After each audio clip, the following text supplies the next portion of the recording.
Vidéo 5, action mécanique, les forces de contact. On a dit qu'on doit étudier 4 forces: la tension du fil, la tension du ressort, la réaction normale et la force de frottement. On commence d'abord par la tension du fil. On observe la figure. La tension du fil exercée par le fil sur la lampe a comme effet, c'est de maintenir le corps, ou bien on dit que le fil empêche le corps de tomber. Alors, cette force est exercée par le fil sur la lampe, ou bien sur un autre corps, que ce soit ce corps. Ce corps est tiré horizontalement. Pour cela, dans ce cas, on trouve que le fil est oblique. Quelles sont les caractéristiques de la tension du fil? Alors, le point d'application s'applique au point de contact du corps avec le fil. C'est le point de contact entre le fil et la lampe, et c'est le point d'application concernant cette figure. La direction. La tension exercée sur la lampe est verticale, mais dans ce cas est oblique. Pour cela, pour généraliser, la direction de la tension du fil, on dit portée par le fil, c'est-à-dire suivant la direction du fil. Dans ce cas, on peut indiquer la valeur de l'angle que fait le fil avec la verticale pour préciser la direction. Pour le sens, du corps vers le fil, de la lampe vers le plafond, ou bien on peut indiquer ce point comme le point A et ce point comme le point B, et le sens sera, dans ce cas, on note, c'est de A vers B. Et l'intensité, une grandeur en newton. La deuxième force, la tension du ressort. Notez bien, dans ce cas, on a ici un ressort étiré vers l'extérieur par une force exercée par la main, par exemple. Le ressort réagit par une force pour reprendre sa valeur initiale qui est L0 dans ce cas. Dans cette figure, on a comprimé le ressort dans ce sens. Alors, le ressort réagit pour reprendre sa longueur initiale vers l'extérieur. Alors, dans ce cas, on parle des forces indiquées en bleu et non pas les forces tracées maintenant. Ces deux forces, dans la suite, ce sont deux forces de même intensité. Alors, il faut que ces deux forces prennent la même longueur.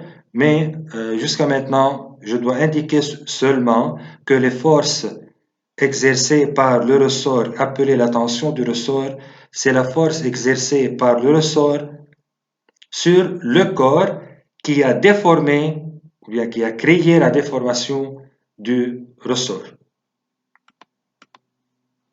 Point d'application.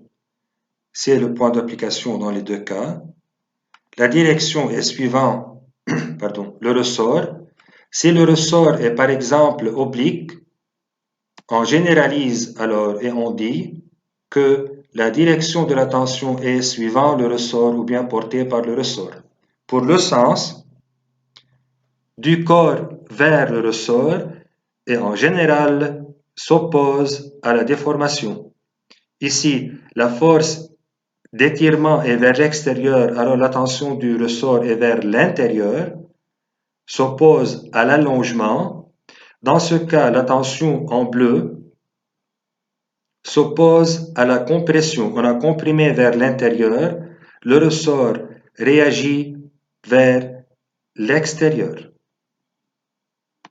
Ou bien on note comme ce point un point A, et c'est le point B, et on dit de B vers A par exemple, comme on a dit dans l'exemple de la tension du fil.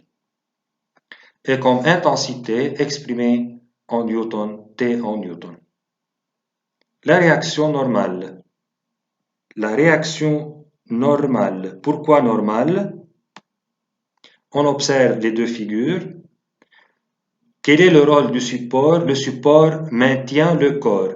Si on enlève le support, le corps tombe par terre. Alors pourquoi cette force existe? Comment on met en évidence l'existence de cette force? On dit que le support maintient le corps. Un corps posé sur la table, pour que la table maintienne ce corps, il faut que la table exerce une force sur le corps posé. Cette force est toujours perpendiculaire au support. Si le support, comme dans ce cas, est horizontal, la direction de la force est verticale. Mais si le support est oblique, N ou bien R, la notation de cette force est oblique, mais toujours perpendiculaire au support. Et où s'applique cette force? Au point de contact entre le solide et le support. Par exemple, je dois la noter sur la figure. C'est le point d'application. Et c'est le point d'application. Le sens est vers le haut, Dans ce cas, on peut noter le sens comme ascendant car la direction est verticale et N est en newton. Et enfin, pour la force de frottement, notée par petit f, ici on a un brick sur un plan incliné qui se déplace vers le bas, c'est-à-dire il glisse vers le bas. Puisque le plan est rugueux c'est-à-dire rugueux différent de lisse, un plan rugueux, le plan rugueux exerce une force sur ce corps pour empêcher le déplacement. Le sens de déplacement est vers le bas. La force exercée due à la contact entre la brique et le plan est vers le haut. Alors, le sens du frottement est toujours opposé au sens du déplacement. Si la brique, par exemple, se déplace vers le haut, les frottements seront vers le bas. Notez bien, si la surface est lisse, on néglige les frottements et on écrit F vecteur égale à 0 vecteur. Pourquoi F vecteur? Car c'est la notation d'une force. F vecteur égale à 0 vecteur, l'intensité est nulle. Pour la direction, la force F est parallèle, c'est-à-dire même direction du déplacement, opposée au déplacement, toujours les frottements et le sens du déplacement sont opposés, et comme intensité F en newton. Fin les forces caractéristiques des forces de contact, suite dans une vidéo. Merci.